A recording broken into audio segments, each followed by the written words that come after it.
Welcome back. The weather has finally broken, we hope. It's early June. That means it's time for Bay Sox baseball at Paul Walsh Field.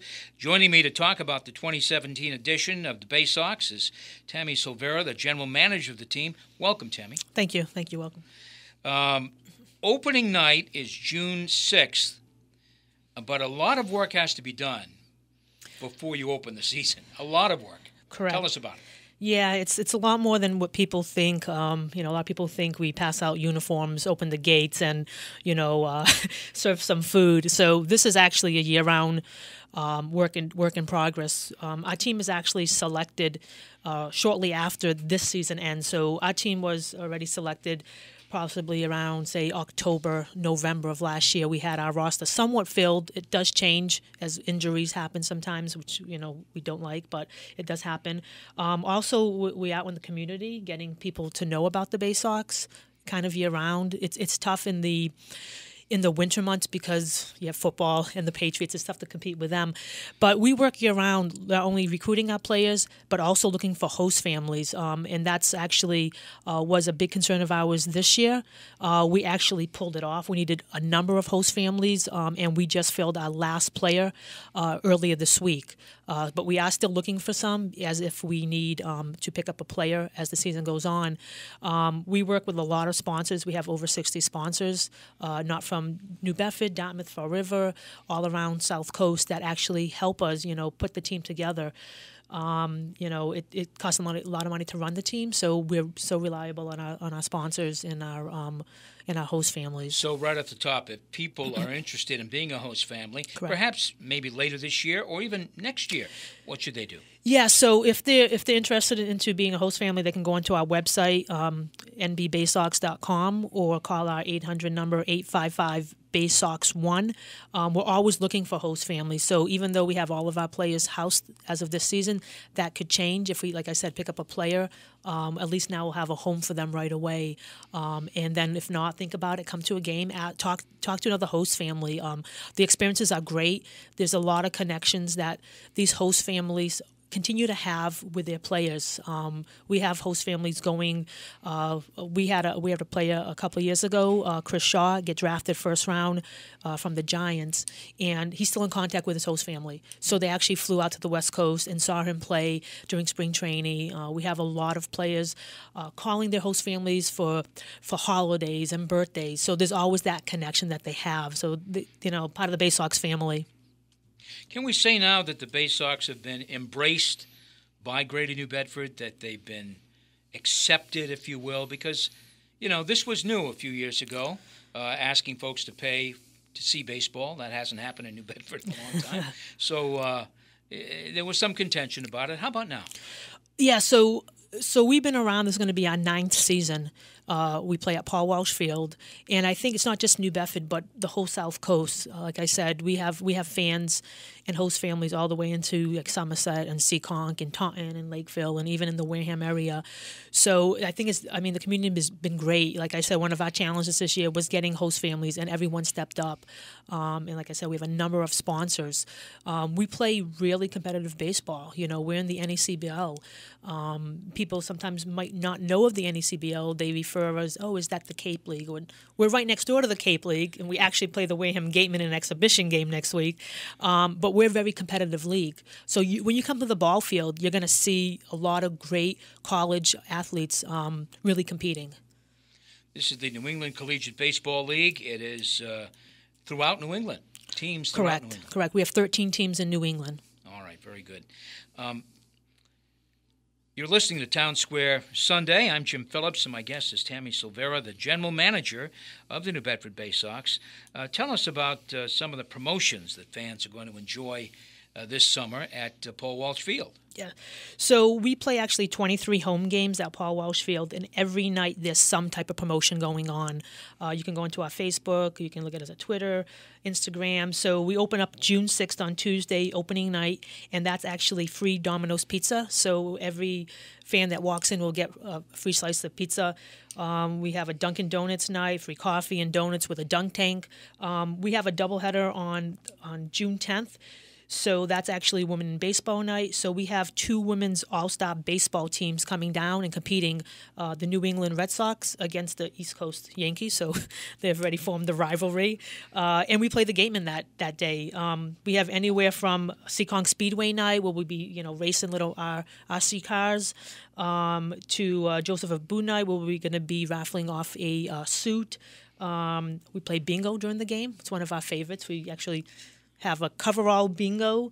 We have free chocolate with Dorothy Cox during the season. We have Military Appreciation Night, which we have fireworks, a health and wellness night, that we have free massages and a little mini clinic for the kids, and kind of teach them how to eat healthy, for hydration, and also Red Sox night, where we have Big League Brian. So we have a lot going on.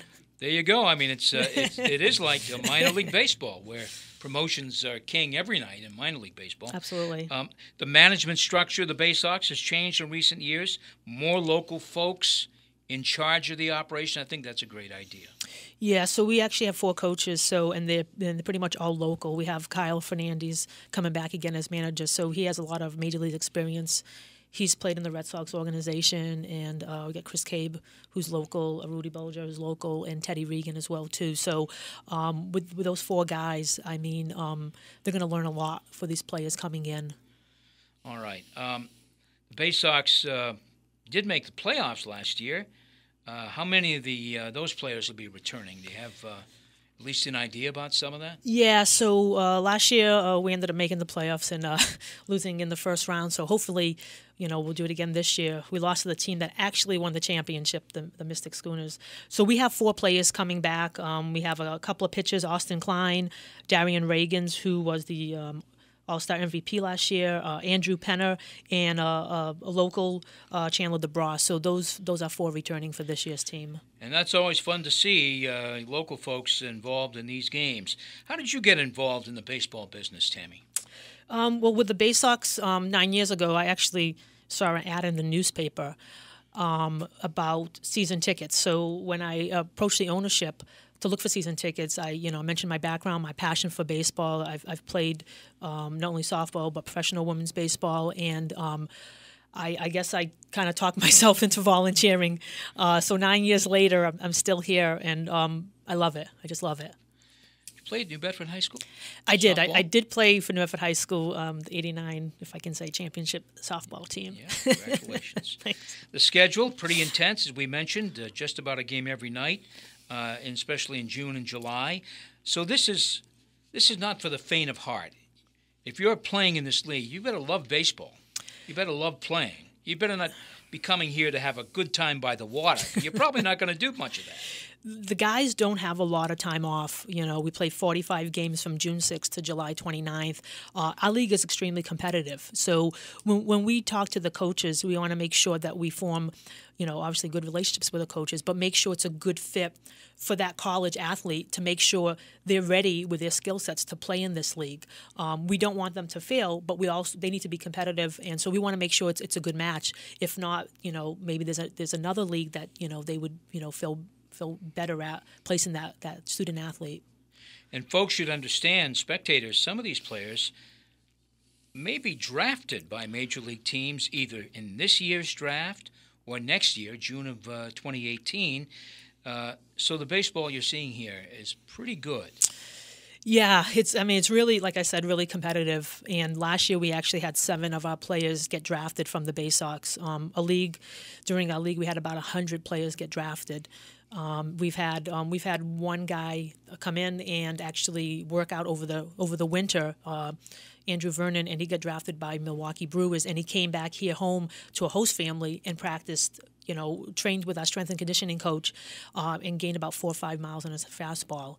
And we also had a guy named Chris Shaw get drafted as well too. So it's very competitive. June 12th, we may have a couple of guys on our current roster that may only be here for June 12th and they get picked up by a team. So we're not sure about that. There may be a couple of guys. Right. Now, when you're drafted, it doesn't mean you're going to the major leagues right away. This isn't the NFL where you get drafted and you're pretty much on the team. This is a situation where these young men may decide to continue their education and then wait for a future draft, especially if they're drafted low, Or there may be some fellows who say, hey, I want to make baseball my life and I'm ready to go. I'm ready to start in the low minors and do what I have to do. But nonetheless, the NECBL is a very competitive league and a place where people can start their baseball careers. It's affiliated with Major League Baseball. Correct. And I will tell you that, is Dan Duquette still involved? Do you know? Dan Duquette, I believe, is working with the Baltimore Orioles. That's right. He was associated with NECBL in one of the teams a number of years ago, but now I want to say he's with Baltimore Orioles. That's right. He's the GM for Baltimore, and he is probably not involved with the NECBL. But clearly, at that time, when they came to New Bedford, he came here and made the announcement, along with Mayor Lang and others, about the Bay Sox. So clearly, there's a lot of major league connections here with this operation. Any other events you want to talk about that are coming up here that maybe people might be pretty excited about? Besides our 23 promotional events, we also have kids' birthday parties at the park.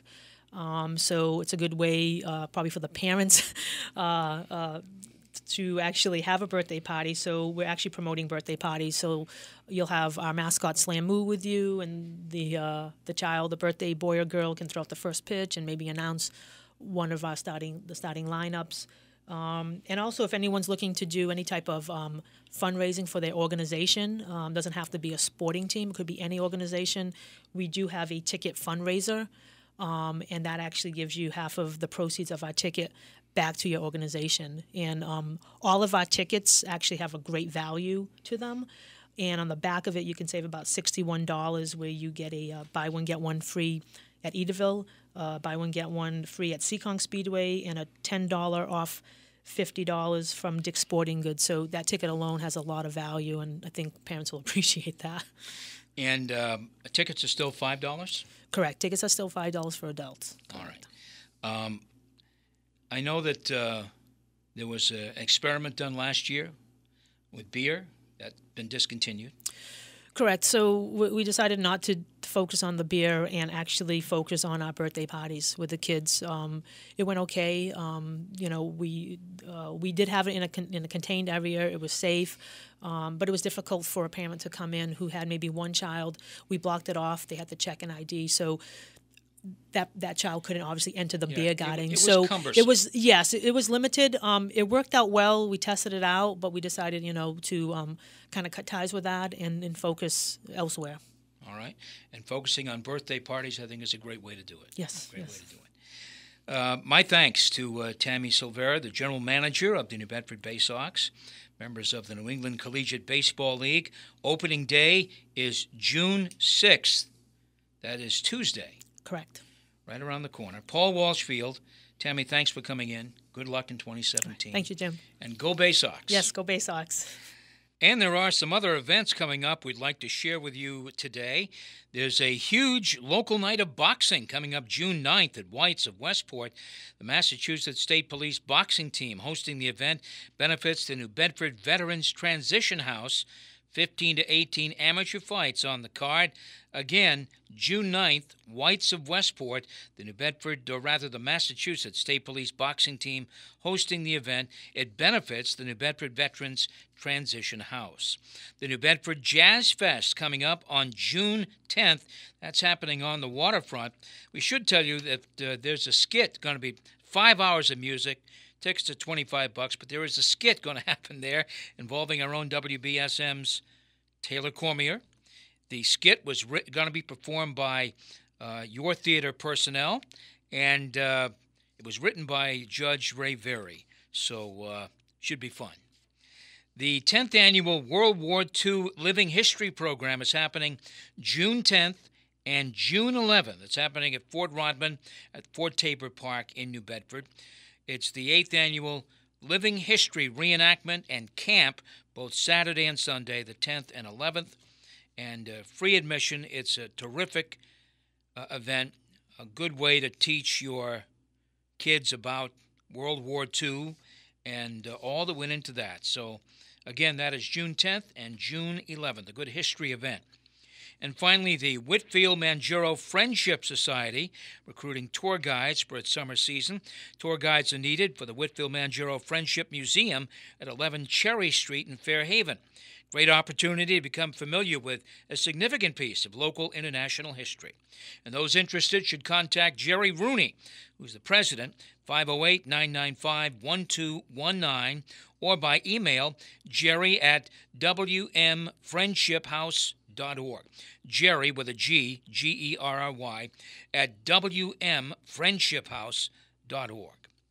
Thanks for listening today. Thank you to Jason Kent, WBSM's production director, and Casey Sylvia, a member of our on-air and digital team, for getting this show on the air and the segments on our website. Please join us again next Sunday. I'm Jim Phillips. Until then, have a great Sunday and a wonderful week.